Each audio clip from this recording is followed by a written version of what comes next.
എമ്പുരാനുണ്ടാക്കിയ തരംഗം. മലയാള സിനിമ ഇതുവരെ അനുഭവിച്ചിട്ടില്ലാത്ത പരസ്യകോലാഹലം. അതിൻ്റെ അകമ്പടിയോടെ ആയിരക്കണക്കിന് സ്ക്രീനുകളിൽ എമ്പുരാൻ റിലീസ് ചെയ്തപ്പോൾ മലയാളി പ്രേക്ഷകന് മലയാള സിനിമയെ ഹോളിവുഡ് ലെവലിൽ നിർമ്മിച്ച ഒരു സംവിധായകനെ കാണാൻ സാധിച്ചു. ഈ സിനിമയെ ഒരു മോഹൻലാൽ സിനിമ എന്നതിലുപരി ഒരു പൃഥ്വിരാജ് സിനിമ എന്ന് പറയുന്നതിൽ തെറ്റില്ലെന്ന് തോന്നി.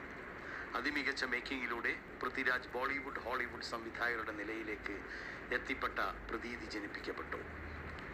എമ്പുരാന് സത്യത്തിൽ പറയാനൊന്നുമില്ല.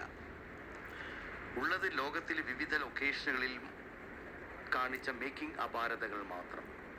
ഒരു ഹോളിവുഡ് ചിത്രം കാണുന്ന രസനീയതയോടെ ഒരു മലയാള ചിത്രത്തെ കണ്ടിരിക്കാൻ അവസരമൊരുക്കി തന്ന പൃഥ്വിരാജും ടീമും ആ കാര്യത്തിൽ അഭിനന്ദനങ്ങൾ അർഹിക്കുന്നു.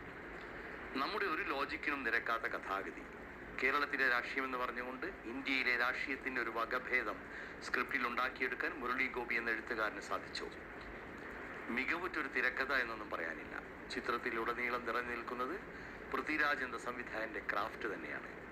ഒരുപക്ഷെ പൃഥ്വിരാജിന് മാത്രമേ ഇങ്ങനെയൊരു സിനിമ എടുക്കാൻ സാധിക്കൂ എന്ന് പോലും നമുക്ക് തോന്നേണ്ടതുണ്ട്. തൊട്ടും തൊടാതെയും ഇന്ത്യൻ രാഷ്ട്രീയവും ഇന്ത്യയും പാകിസ്ഥാനും ഒക്കെ തിരക്കഥയിൽ കയറ്റിവിടാൻ മുരളി ഗോപിക്ക് സാധിച്ചിട്ടുണ്ട്. മുരളി ഗോപിയുടെ ശക്തമായ രാഷ്ട്രീയ കാഴ്ചപ്പാട് ഒരു കൊമേഴ്ഷ്യൽ ചിത്രത്തിൽ കയറ്റിവിടുമ്പോൾ ഉണ്ടാകാവുന്ന പ്രത്യാഘാതങ്ങളെ മുന്നിൽ കണ്ടുകൊണ്ട് തന്നെ ആ രാഷ്ട്രീയ ചിന്താഗതിയെ ഒന്ന് തലോടി വിടുക മാത്രമേ മുരളി ഗോപി ഈ ചിത്രത്തിൽ ചെയ്തിട്ടുള്ളൂ. ഇന്നത്തെ ഭരണപക്ഷവും പ്രതിപക്ഷവും വാപൊളിച്ച് നിന്ന് നോക്കിക്കാണേണ്ടി വരുന്ന പരുവത്തിലാണ് മുരളി ഗോപി തിരക്കഥ തയ്യാറാക്കിയിരിക്കുന്നത്. കാരണം അവർക്ക് മുരളി ഗോപിയുടെ രാഷ്ട്രീയം മനസ്സിലാക്കാൻ ബുദ്ധിമുട്ടുണ്ട്. പ്രത്യക്ഷത്തിൽ ഒരു രാഷ്ട്രീയ പാർട്ടിയുടെയും ചായ്വില്ലാതെ എന്നാൽ അല്പം ചായ്വ് ഉണ്ട് താനും എന്ന് തോന്നിപ്പിക്കുന്ന തരത്തിലുള്ള രചനാപാഠവും ഈ ചിത്രത്തിൻ്റെ കൊമേഴ്ഷ്യൽ വാല്യൂമായി കൂട്ടിയിണക്കിയ മുരളി ഗോപിയുടെ സാഹസം അതൊരു അതിസാഹസികത തന്നെയായിരുന്നു.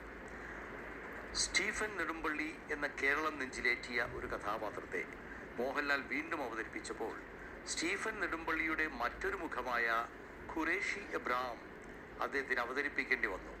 അതിൽ ഖുറേഷി എബ്രഹാമാണ് ഈ ചിത്രത്തിൽ കൂടുതലുമായി നിറഞ്ഞു നിന്നിരുന്നത്. മോഹൻലാൽ എത്രമാത്രം അതിനെ മനോഹരമാക്കിയെന്നോ മോശമാക്കിയെന്നോ ഒപ്പിച്ചു വിട്ടു എന്നും പല അഭിപ്രായങ്ങളും പ്രേക്ഷകരുടെ ഇടയിലുണ്ടായിരിക്കാം.